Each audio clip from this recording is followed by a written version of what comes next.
Assalamu alaikum. Welcome to the Drama Meter. I'm back after a little bit of a break because I was traveling. लेकिन इस दौरान कुछ ड्रामे ख़त्म हुए, नए ड्रामे शुरू हुए। एक ड्रामा फैमिली वैल्यूज़ पे और फैमिली स्ट्रक्चर पे इस वक्त एयर कर रहा है called Parwarish, which is really a great addition to our TV viewing. Feroz Khan, Aiza Khan and Zahid Ahmed are back on screen together in Humraz, much awaited and शुरू तो बड़ी interesting तरह से हुआ है। कर्ज़े जान मेरा फेवरेट ख़त्म हो गया और उसका एंड जो था वो थोड़ा it left us with a lot of questions.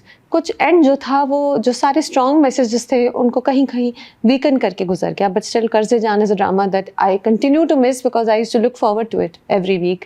So much going on TV as usual and of course Lux Style Awards TV results आए हैं, तो we have been talking about dramas that are airing और साथ साथ social media पे आप वो conversations भी देख रहे हैं उन ड्रामों की जो 2023 में एयर हुए थे और जो अब रिकग्नाइज हो रहे हैं। There is a lot going on as always in the TV landscape. Let's start with this week's drama metre.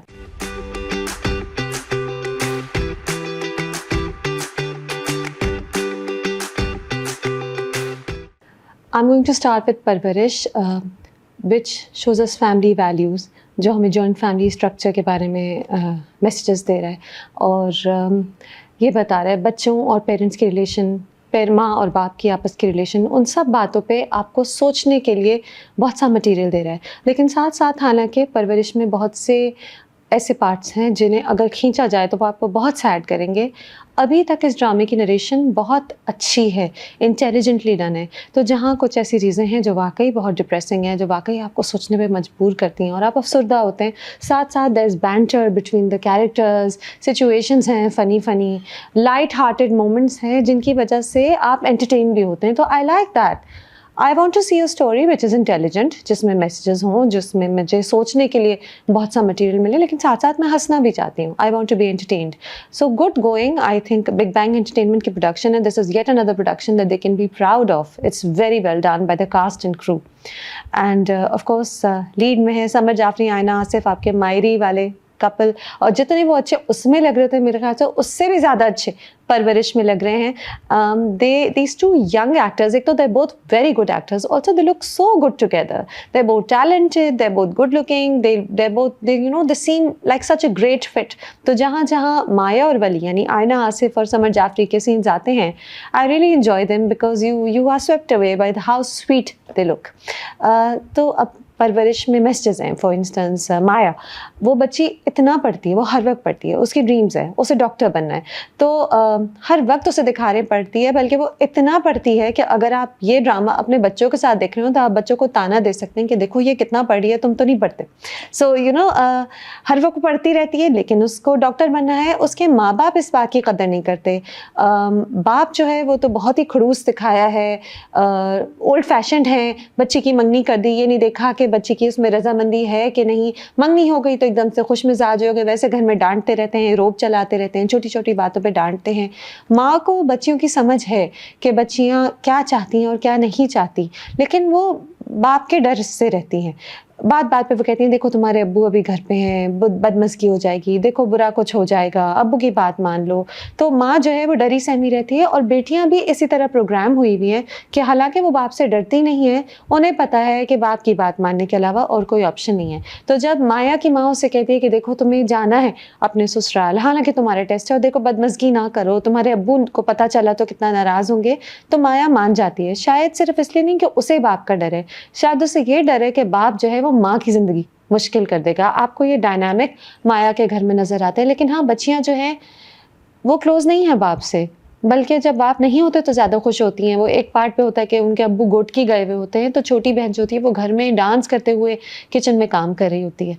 तो you see how they are suffocated by their father, but they are young kids. दोनों young हैं बच्चियाँ जो हैं, माया और उसकी बहन, और दोनों जो हैं वो उनकी, हालांकि वो इस घर में रहती हैं लेकिन उनकी अपनी ड्रीम्स हैं। वो गाने सुनेंगी, वो होप करेंगी कि आगे उनका फ्यूचर ब्राइट हो।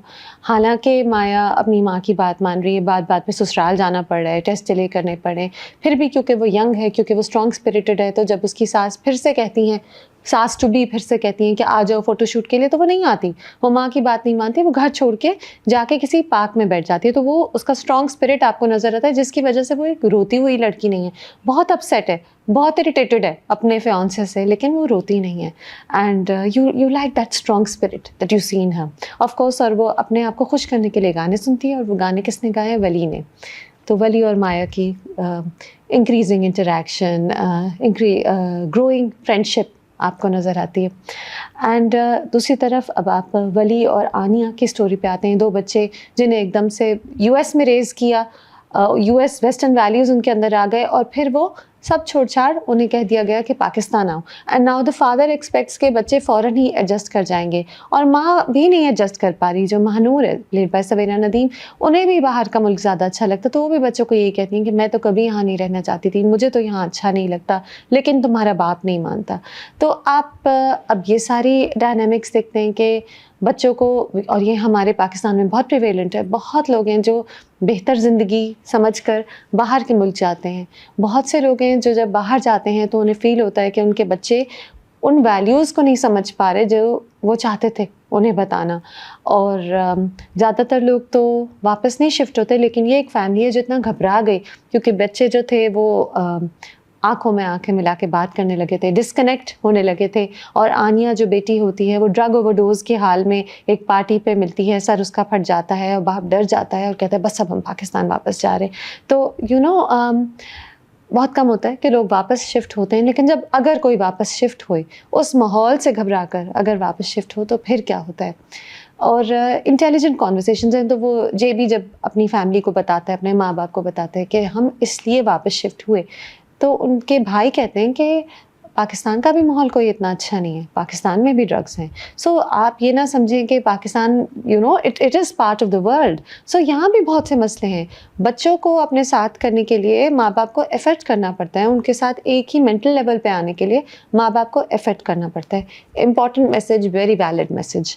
तो फिर ये सुनकर या ये सोचकर जेबी अपनी फैमिली से बात करते हैं प्यार से कि चलो हम एडजस्ट करेंगे, लेकिन वली जब वॉकआउट करता है तो बाप गुस्सा कंट्रोल नहीं कर पाता और फिर से उसे डांट देता है कि अब ये यहाँ नहीं चलेगा, ऐसे नहीं चलेगा।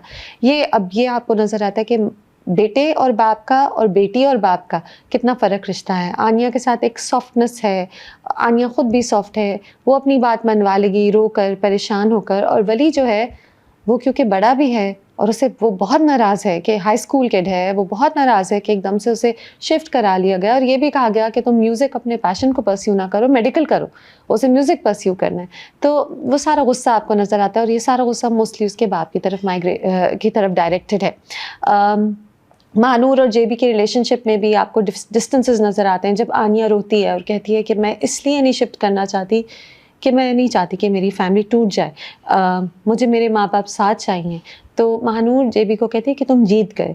वो जाना चाहती है, she doesn't see eye to eye with JB, she thinks के उन लोगों को, उनकी फैमिली को बाहर के माहौल से एडजस्ट कर लेना चाहिए। And JB is of course adamant कि नहीं, मेरी फैमिली एक पर्टिकुलर वैल्यूज़ के साथ रहेगी। आपको ये सारे डिफरेंसेस नज़र आते हैं और आपको फ्यूचर का प्लॉट भी कुछ समझ आता है कि कैसे ये फैमिली जो इतनी टूट फूट गई है एक साथ होगी, कैसे ये माँ बाप जो हर वक्त लड़ते रहते हैं फाइनली एक ही मेंटल लेवल पे सोच कर अपनी रिलेशनशिप बिल्ड करेंगे और अपने बच्चों को एक खुशियों वाली लाइफ देंगे पाकिस्तान में। They give them a constructive good future with in Pakistan. अभी तो बच्चे दोनों डिप्रेस्ड हैं, स्पेशली वली डिप्रेस्ड है, Aniya still okay but Wali is very depressed, he doesn't want to live here. साथ साथ so fun moments, how does the family get to know कि drugs और ड्रिंकिंग और गर्लफ्रेंड है गोरी, ये सब कैसे पता चलता है। दोनों भाई और बहन लड़ रहे होते हैं और जब दरवाज़ा खुलता है तो सारे फैमिली मेम्बर्स बाहर खड़े होते हैं। तो दैट वाज फनी, कैसे सबकी शक्लें शॉक में होती हैं। इसी तरह एक और पार्ट जो वली और समीर की रिलेशनशिप, तो ऑफ कोर्स हाई है इस ड्रामे का। क्या हम वली और माया की केमिस्ट्री की जहाँ बात करते हैं, वहीं आप वली और समीर की केमिस्ट्री इक्वल है। You look forward to this scenes and such good performances by both actors. तो both boys are very very good, उनकी इंटरेक्शन इतनी अच्छी है। असल में भी दोस्त हैं, आई थिंक इंस्टाग्राम पे देखते हैं तो असल में भी दोनों बहुत दोस्ती है उनमें। तो वो मोटरसाइकिल चलाना जो सिखा रहा है उसको समीर, और फिर जो कुत्ता पीछे पड़ जाता है, और आनिया को किस तरह समीर कहता है कि पाकिस्तान के कुत्ते हैं, ये डॉगी नहीं है। मोटरसाइकिल चला रहा होता है तो वली चलाना सिखा रहा होता है तो वली से कहता है तुम सोचो सिर्फ तुम्हारी आंखें, बाकी सब अंधे हैं, ये है पाकिस्तान, यहाँ मोटरसाइकिल ऐसे चलती है। So a lot of fun talk, जो यू नो एक सोशल कमेंट्री है आप समझे, लेकिन मज़ेदार किस्म की। पाकिस्तान के कुत्ते वाकई बड़े खूंखार होते हैं, कोई नॉर्मल डॉगी नहीं होते, कुत्ते होते। तो ये it's all fun talk which keeps the drama light hearted. You know इतनी है इसमें सीरियस बातें हैं, और आगे भी आपको, स्पेशली मुझे माया का तो इतना घर सफोकेटेड लगता है। ये इतनी प्यारी बच्ची है, इतनी पढ़ाकू है, उसके साथ ये हो रहा है। साथ साथ वली का आपको पेन फील होता है, महानूर और जेबी की मुस्तकिल लड़ाई, you know the way they can't see eye to eye, you see so many problems.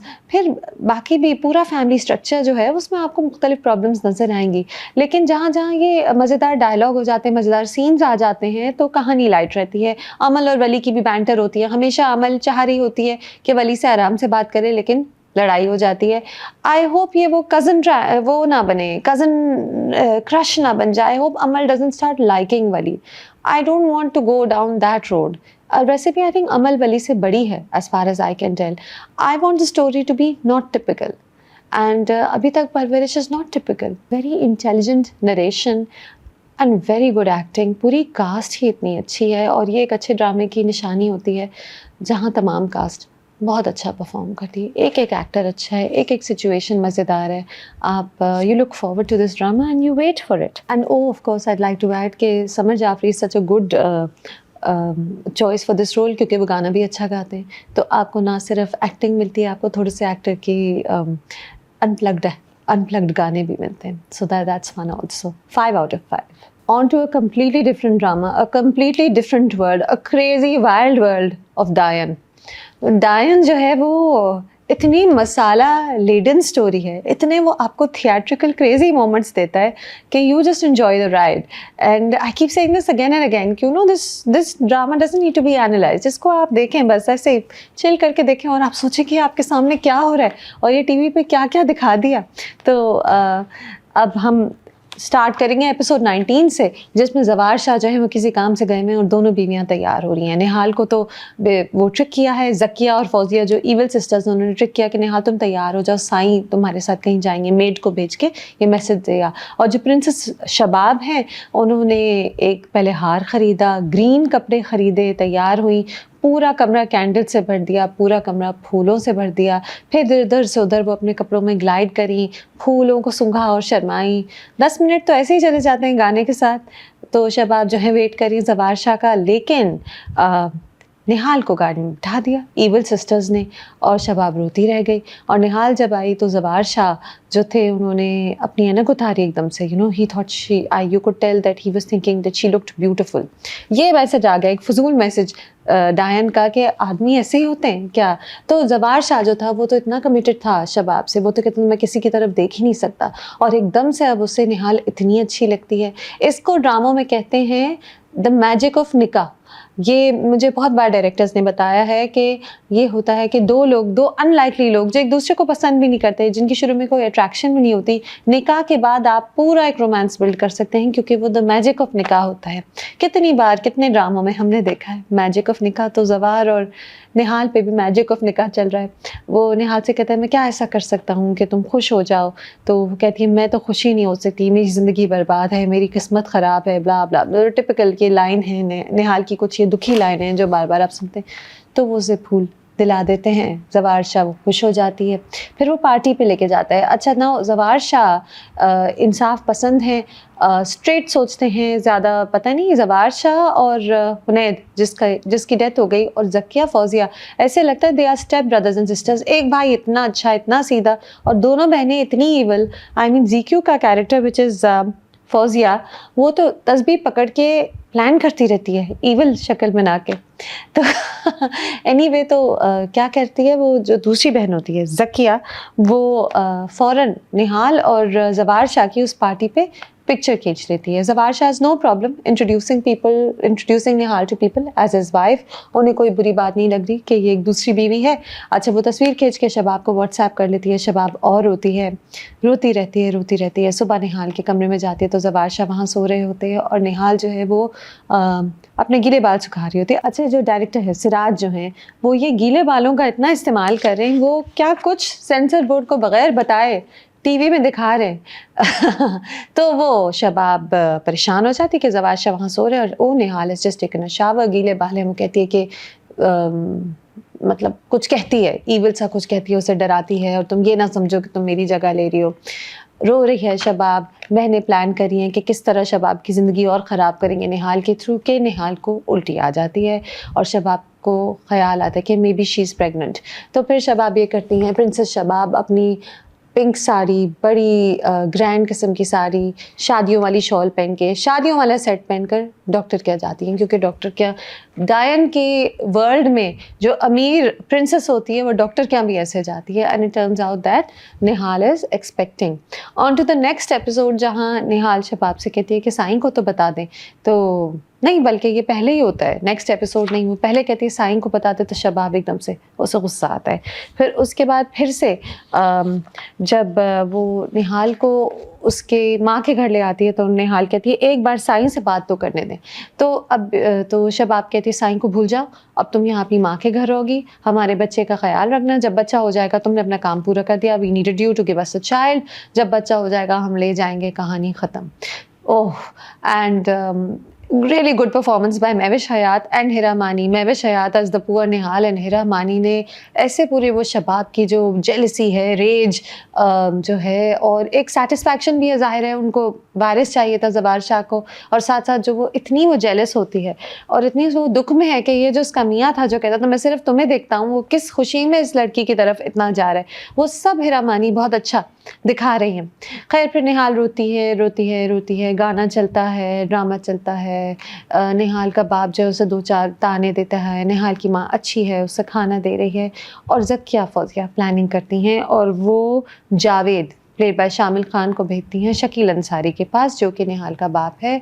उसे पैसे देते हैं, कहते हैं कि 2 गोलियां दो ताकि बच्चा ख़त्म हो जाए, क्योंकि ये तुम्हारी बेटी के साथ को इज़्ज़त नहीं दे रहे, तो उसे इज़्ज़त के बेसिकली ताना देते हैं। तो पैसे लेता शकील अंसारी, और अगले एपिसोड में आप देखेंगे कि किस तरह शकील अंसारी कोशिश करेगा कि निहाल की प्रेगनेंसी ख़त्म हो जाए। साथ साथ यूसी ज़वार शाह उनको खुशखबरी मिलती है, फिर उन्हें पता चलता है कि निहाल को ही ले गए।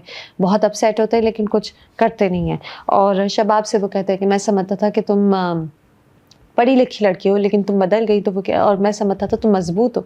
तो वो कहती है कि मैंने मजबूती तो की और मुझे लगा कि चंद दिनों की बात होगी, लेकिन मुझे डर लग गया आपकी जब लॉयल्टीज़ चेंज होते मैंने देखी, और मैंने तो अपना घर ही कुर्बान कर दिया जस्ट कि आपको मैं वारिस दे सकूँ।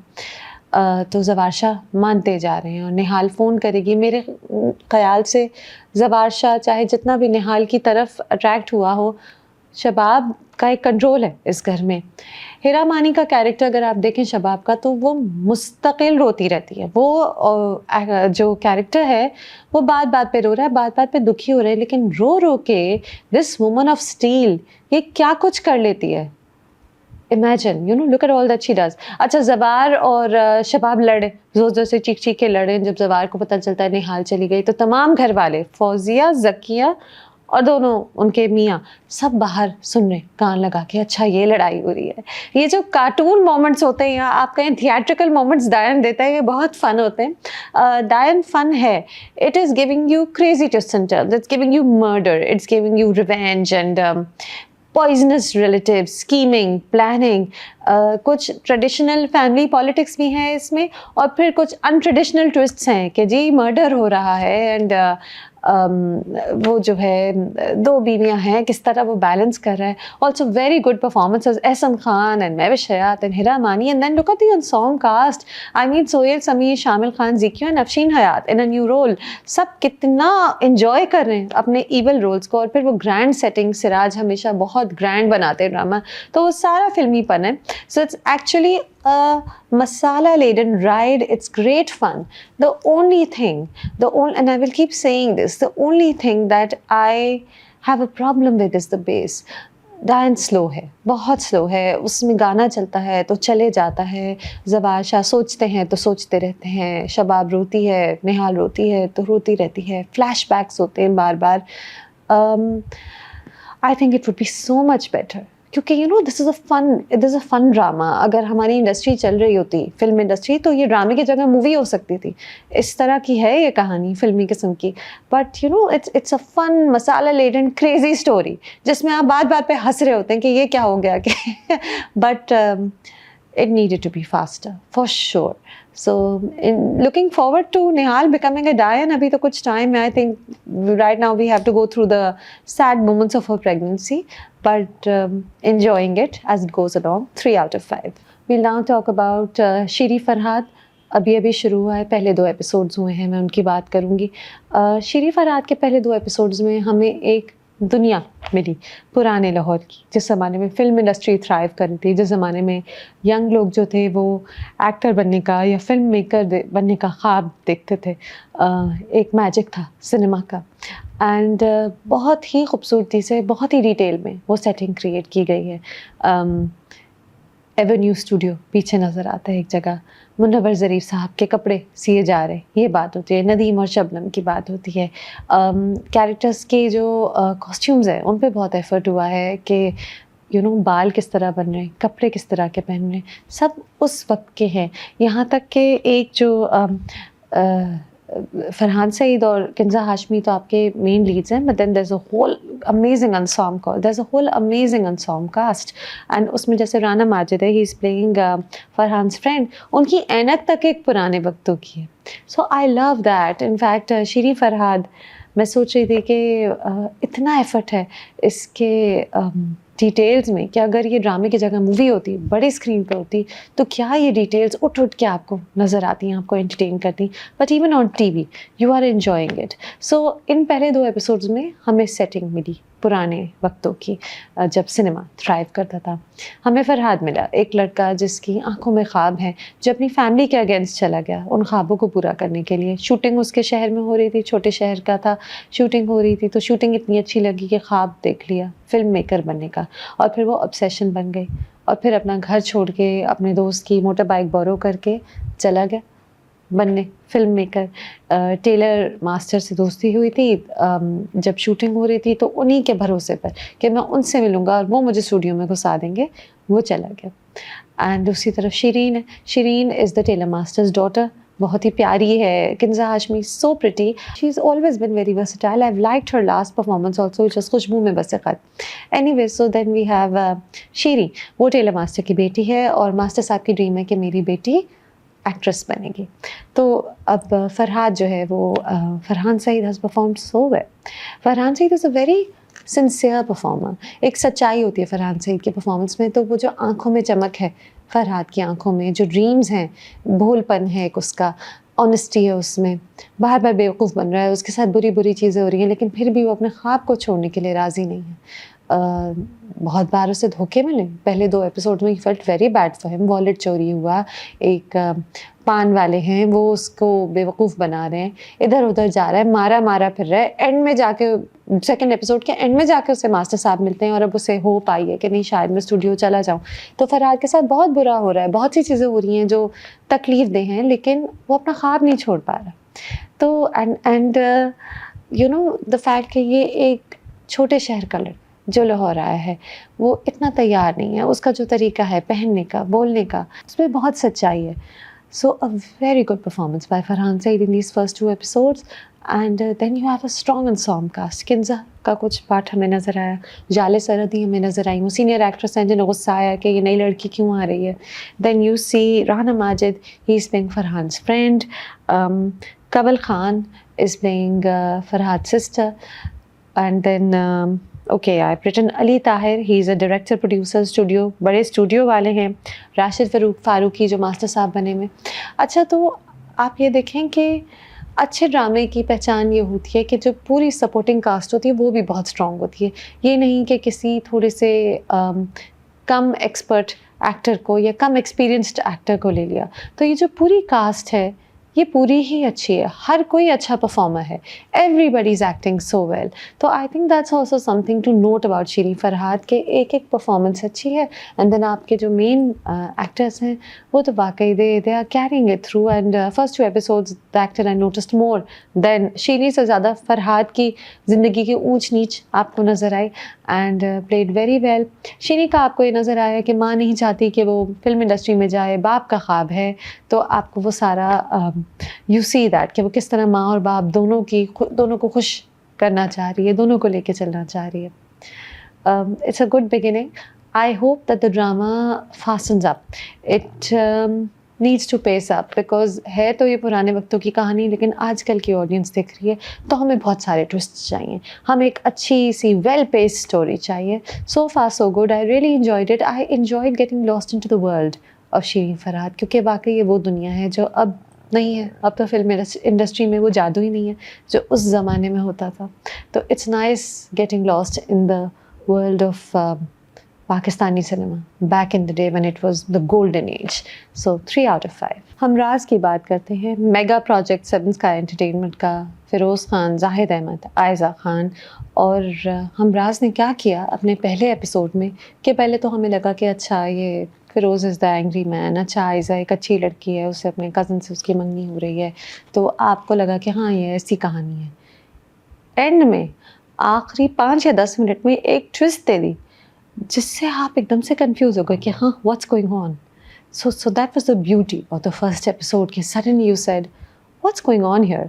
तो शुरू में तो ऑफ कोर्स आपको सारा नज़र आती है, Ayeza Khan looking beautiful as always, लेकिन तब आपको लगता है कि नहीं ये तो आयज़ा वही एक्टिंग कर रही है जो पहले भी देखी हुई है, यंग प्यारी सी अच्छी लड़की की, घर की लाडली बेटी की, who is in love with her cousin, वो भी a good boy, a nice boy, he loves her back, and उन दोनों की मंगनी हो रही है। तो आप कहते हैं कि नहीं हमने तो आयज़ा को ऐसे देखा हुआ है, वो जो एंड में होता है ना उसकी वजह से आप कहते हैं कि नहीं this is why Ayeza Khan signed on to this drama. तो खैर she is in love with her cousin, and जी वो थोड़ी सी लाउड क्यूट सीन्स होते हैं जहाँ वो बैल्कनी चढ़ के उससे मिलने आता है, उसकी बर्थडे है, फिर रात को मंगनी होती है। जब मंगनी हो रही होती है तो आपको फैमिली डायनामिक्स पता चलते हैं कि आयज़ा खान के बाप जो हैं, now I need to connect this, Zahid Ahmed का जो कैरेक्टर है अहमद की माँ और बाप सेपरेटेड हैं या डिवोर्स्ड हैं, ठीक है। अहमद की माँ जो हैं वो आयज़ा के फादर की बहन है, ठीक है, और अहमद के बाप जो हैं बहरोज़ सब्ज़वारी वो आयज़ा की माँ के भाई हैं, double cousins. Oh I wish they wouldn't push cousin marriage to such an extent, given how उससे इतनी disabilities हो जाती हैं genetic. But okay, coming back to the point. तो ये जो हैं ये माँ जो है उसे जो अहमद की माँ है उसे आयज़ा की माँ नहीं पसंद, क्योंकि सारा की माँ नहीं पसंद, क्योंकि सारा की माँ की वजह से उसे लगता है उसकी डिवोर्स हुई थी। ओके, तो she is not too happy about this शादी, लेकिन उस शादी में उसकी बेटी की खुशी है तो वो राज़ी है इस शादी को करने में। तो खैर ये आपने पूरा सारा और अहमद का डायनामिक देखा, और अब इनकी मंगनी हो गई है और ये बहुत लविंग है, और एक दादी हैं बी अम्मा, वो कह रही हैं शमीम हिलाली, वो कह रही हैं कि अब तुम लोग निकाह तक एक दूसरे से ना मिलना और थोड़ा डिस्टेंस रखो, रूप कैसे आएगा, सारा से कहती रूप कैसे आएगा अगर तुम बार बार इसके सामने आ जाओगी। That's all sweet, and a lot of attention as always Aiza has given to her wardrobe.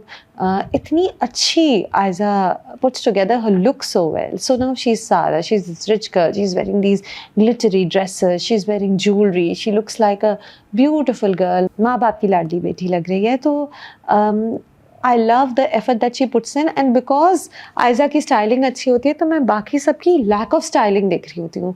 Zahid Ahmad, Firoz, हारून शाहिद, किसी की भी स्टाइलिंग में कोई ख़ास एफर्ट नहीं है, बस रेगुलर क्लोथ्स हैं। आई विश कि जैसे आयज़ा खान ड्रामा सेट पे आके पूरी अपनी वार्डरोब डिवाइस करती है, इस तरह बाकी एक्टर्स चाहे वो मेल एक्टर्स हों या फीमेल एक्टर्स भी अपनी लुक्स डिवाइस करें, because it makes a difference. The eye gets drawn to Sara again and again because look at how she's dressed so well, look at how good she looks, and really बाकी सब की wardrobes जो होती हैं वो बिल्कुल ही forgettable होती हैं. So styling is an important factor. Back to the drama. अच्छा, अब जो साइम है फ़िरोज़ खान, सो साइम की तो एंट्री ऐसी है कि एंग्री यंगर ब्रदर है. He loves his elder brother a lot, और elder brother loves a girl, और उस लड़की का नाम है सारा. तो कहता है कि सारा भाभी को घर ले आए, बार बार साइम कहता है अपने बड़े भाई से. अच्छा, साइम के जो बड़े भाई हैं वो बहुत अच्छे हैं. Haroon Shahid is playing his elder brother, लेकिन साइम के बड़े भाई को हर वक्त सेविंग की ज़रूरत होती है.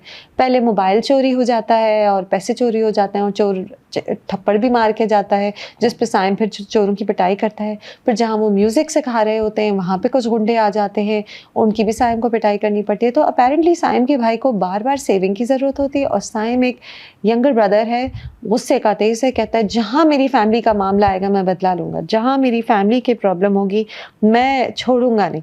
तो ये आपको एक सेटिंग नज़र आ रही है. और माँ कहती है, जब ये सब सुनती है तो कहती है जुनून नुकसान देता है और अच्छा नहीं होता. 2 दिन, और हारून शाहिद कहते हैं 2 दिन की ज़िंदगी है, प्यार से गुजारो. सो यू नो ये सब उसे बता रहे हैं, सब साइम को फैमिली बता रही है, भाई बता रहा है, माँ बता रही है, लेकिन साइम को समझ नहीं आ रहा. The setting is getting created here. जहाँ वो हारून शाहिद कहते हैं ना 2 दिन की ज़िंदगी है, तो मुझे एकदम से ख्याल आता है कि कहीं साइम के भाई की डेथ तो नहीं होने वाली, कुछ बहुत बुरा होने वाला है साइम के भाई के साथ. वैसे भी ही कॉन्स्टेंटली नीड्स रेस्क्यूइंग, तो आगे कुछ ऐसा मौका शायद आएगा जहाँ साइम अपने भाई को नहीं बचा सकेगा. I'd like to add कि मुझे बड़ा अच्छा लग रहा है Haroon Shahid playing a good role. Last time मैंने उन्हें देखा था जान निसार में, जिसमें इतना वो इरिटेटिंग अनोइंग विलन था, इतना वो रिपेटिटिव विलन भी था ना वो कैरेक्टर. तो it is so nice to see sweet Haroon Shahid, smiling Haroon Shahid. That's how he is in real life also. It's good to see him playing a good role. अच्छा, तो अब मुक्के बड़े मारते साइम. एक मुक्का मारता है बंदा है कि आंखें खुली खुली रह जाती हैं और वो गिर जाता है. तो even though violence is not something one should laugh about, but उससे आपको साइम का गुस्से की एक्सटेंट पता चलती है, वायलेंट टेंडेंसीज पता चलती हैं, पता चलता है कि किस तरह ये सारा से बदला लेगा, क्यों साइम सारा से बदला लेगा. We come to the twist, and if you haven't seen the drama yet, I think you should pause the review here because this is a spoiler. कि अब साइम का बड़ा भाई सारा को कॉल कर रहा है, सारा कह रही है कि अभी मुझसे बात ना करो, बीजान सब सुन लेंगी, और वो कह रहे हैं कि मैं तुम्हें देखना मेरे लिए ज़रूरी है. He saying romantic things to her. क्या सारा एक 2 टाइमिंग लड़की है जो 2 लड़कों को एक साथ बैलेंस कर रही है? क्या इसने हारून शाहिद और जाहिद अहमद दोनों को ही लटका के रखा हुआ है? Why is she talking to this other guy who speaking to her so romantically? What's going on here? What's going on here? It's a great cliffhanger to end the first episode on. That's where it ends. And you're waiting, Wakai, I'm waiting for the second episode of Hamraz because this is going to be fun stuff. So very good beginning to Hamraz. Looking forward to more. Everybody's performing well. The settings are lavish as always. Seven Sky Entertainment है. बस intrigue है, mystery है कि आगे क्या होगा, क्या है सारा, क्या सारा विलन है, क्या सारा बज़ाहिर वो जो अच्छी सी स्वीट सी लड़की लग रही थी वो नहीं है, क्या कोई और बात भी है इस लड़की में? Let's see. 4 out of 5. On to Behroopia episodes 3 and 4. और जो भी बहरूपिया देख रहा है वो कहेगा कि क्या बात है फैसल कुरैशी की. वैसे तो हमें पता है क्या बात है फैसल कुरैशी की. He is one of our finest actors, but look at him in this drama. He has a dissociative identity disorder, जिसके बेसिस पे पास्ट ट्रॉमा की वजह से, क्योंकि चाइल्डहुड बहुत ट्रॉमेटिक था, बार बार पर्सनालिटी चेंज हो जाती है. वैसे वो मिकाइल है, एक रिच इन्फ्लुएंशियल बिजनेसमैन, लेकिन कभी वो एक एक्सेंट वाला लड़का बन जाता है, ऑब्नॉक्शियस सा. I think his name is Daniyal. Then एकदम से स्विच होता है दिमाग और वो वलीद भाई बन जाते हैं, कुक, पंजाबी बोल रहे होते हैं. फिर रात को जब दुख बहुत बढ़ जाता है, यादें बहुत ज़्यादा टॉर्चर करने लगती हैं, तो एकदम से वो अपनी माँ बन जाता है और मीकू मीकू करके लोरी सुना के उसे सुला देता है.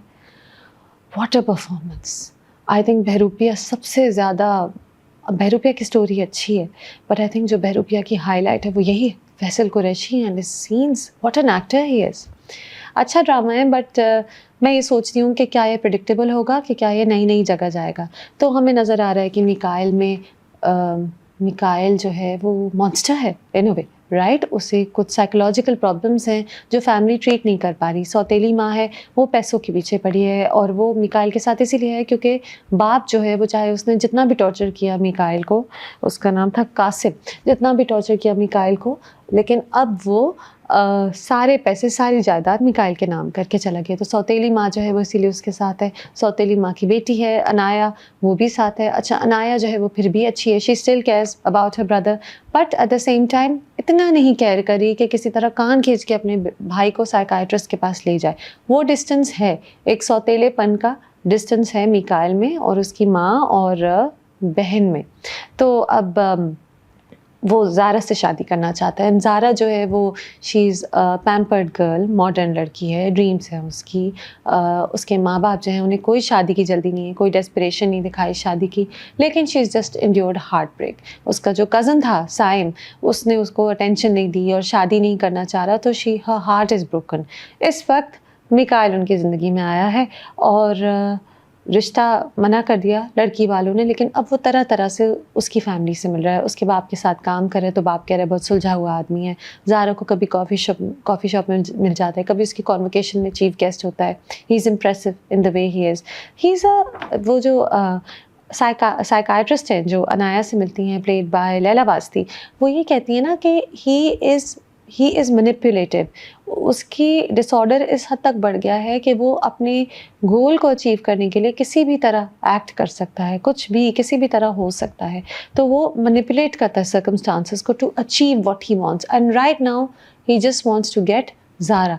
तो मुख्तलिफ़ तरीक़ों से कर रहा है। रात को मुख्तलिफ़ नंबरों से ज़ारा को क्रैंक कॉल करता है और वो हेलो हेलो कहती रहती है। एक तो मुझे समझ नहीं आता ज़ारा हेलो हेलो हेलो इतनी देर तक क्यों कहती रहती है, but anyway it's just there to build suspense, to make you scared for this girl, because या दिस गाय इज स्कैरी। अब घर वाले जो हैं, क्योंकि वो जो सौतेली माँ है वो सिर्फ पैसों के पीछे पड़ी हैं, तो वो ले गई उसका रिश्ता मिकाइल का, उसको खुश करने के लिए, उससे मज़ीद पैसे लेने के लिए, क्योंकि उसने उन्हें प्लॉट भी दिलाया था। तो इतने डायमंड्स और सर पे ताज पहन के वो जाती हैं। This is an over the top character that you enjoy seeing. And वहाँ पे बता देते हैं कि मिकाइल की पहले शादी हुई थी और लड़की ने सुसाइड कमिट कर ली थी। पहले बताया है कि मिकाइल की 2 और शादियाँ हुई हुई हैं, ये तीसरी बार कर है। इस एक शादी का उन्होंने बता दिया, and of course I don't think it was suicide, I am pretty sure कि इसने इस लड़की को मर्डर किया होगा। ही हैज़ मर्डरस टेंडेंसीज, घर को आग लगा देता है, डेंजरस है। और इस तरह स्विच करते हैं उसकी पर्सनालिटी कि आप उसे पता नहीं होता कि he is gone through a complete flip in personality. तो इट्स वेरी वेरी इंटरेस्टिंग कि despite that the family has taken this रिश्ता, एंड वो किस तरह मैनिपुलेट करेगा सर्कमस्टांसेस को और ज़ारा को अपनी तरफ करेगा। जब ज़ारा उसकी तरफ आ जाएगी और मुझे लगता है इन करीब मिकाइल और ज़ारा की शादी होगी ही, तो फिर क्या होगा? Will it be predictable? Will it just be a psycho thriller जहाँ वो उसे ट्रैप करेगा, उसको टॉर्चर करेगा और वो किसी तरह बचने की कोशिश करेगी, या फिर कहानी नए नए मोड़ों से जाएगी जिनको हम नहीं एक्सपेक्ट कर सकते, जिनको हम नहीं प्रिडिक्ट कर सकते। आई होप कहानी अनप्रिडिक्टेबल रहे, क्योंकि right now it's very very interesting, it's gripping stuff. Actors सब बहुत अच्छे हैं। सितारा पप्पो का कैरेक्टर बहुत इंटरेस्टिंग है। ये बज़ाहिर एक औरत हैं जो सिर्फ कपड़ों और ब्यूटी पार्लर और अपनी ब्यूटी ट्रीटमेंट्स के बारे में बात करती हैं, लेकिन she has a side motive. वो चाहती है कि बेटी की साइम से शादी हो जाए। She is also very self obsessed, she is very cruel also. बेटी को जिस तरह ताने देती है, जो बातें करती है, she is a very cruel woman, but at the same time किसी ना किसी तरह वो उसका एक प्लान है कि ज़ारा को हटाया उसने रास्ते से। मतलब जब ज़ारा और साइम का ब्रेकअप हुआ तो उसे इंकरेज किया कि हाँ, ये ब्रेकअप रहने दो, कोई ज़रूरत नहीं इसकी तरफ जाने की, और अपनी बेटी को उसकी तरफ कर रही है, साइम की तरफ। तो this character of the Pappo जो मिकाइल से फ्लर्ट भी करती है, जो भाई के पैसों के पीछे पड़ी रहती है, जो ब्यूटी से ऑब्सेस्ड है, ब्रैट है काफ़ी, वो जो कैरेक्टर है वो बहुत इंटरेस्टिंग है। That character really she makes the drama more fun. Mikail का जो बाप है कासिम, वो बताया है कि वो कहीं गायब हो गया, यानी कि हम एक्सपेक्ट करते हैं कि उनका इंतकाल हो गया, but apparently he is alive. Is he alive और did Mikail kill him at some point? And if he's alive, will he return later in the drama and add more masala to the story, more thrills? We don't know. जब मिकाइल को पता चलता है कि ज़ारा उसे reject कर दी, तो वो ज़ोर ज़ोर से हंसता है, तो कहता है तो क्या हुआ अगर रिजेक्शन हो गई, थोड़े दिनों बाद मान जाएंगे। उससे आपको नज़र आता है कि क्या ये एक ईविल जीनियस है, मैनिपुलेटिव विलन है। फैबुलस परफॉर्मेंस, वैसे तो सब बहुत अच्छी एक्टिंग कर रहे हैं। मदिया इमाम make such a good leading woman, she is a very good actress. और यहाँ भी बहुत अच्छा मदीहा इमाम कैरी करी अपने रोल को। एंड आगे I think a lot of times when she is suffering, when she endures pain, I think a lot of times we will be talking about Madiha Imam's performance. But this is Faisal Qureshi's drama, he is the Behroopia here. And मैं तो कहती हूँ कि बहुत कम actors हैं जो इतनी ज़बरदस्त परफॉर्मेंस दे सकते थे। And what a performance it is. I am hooked. Let's see where the story goes, and I'm hoping that it's not a predictable story. 4 out of 5. That's it for this week. I'm a little behind on Paradise, जिसकी बात हम इंशाल्लाह next time करेंगे. I am a little behind on Dastak, and I'm quickly watching it because Dastak में तो बड़े अभी turning points आ रहे हैं, interesting. Hopefully we'll talk about that later also. There are so many dramas to talk about and so much to discuss that it goes on and on. Till next time.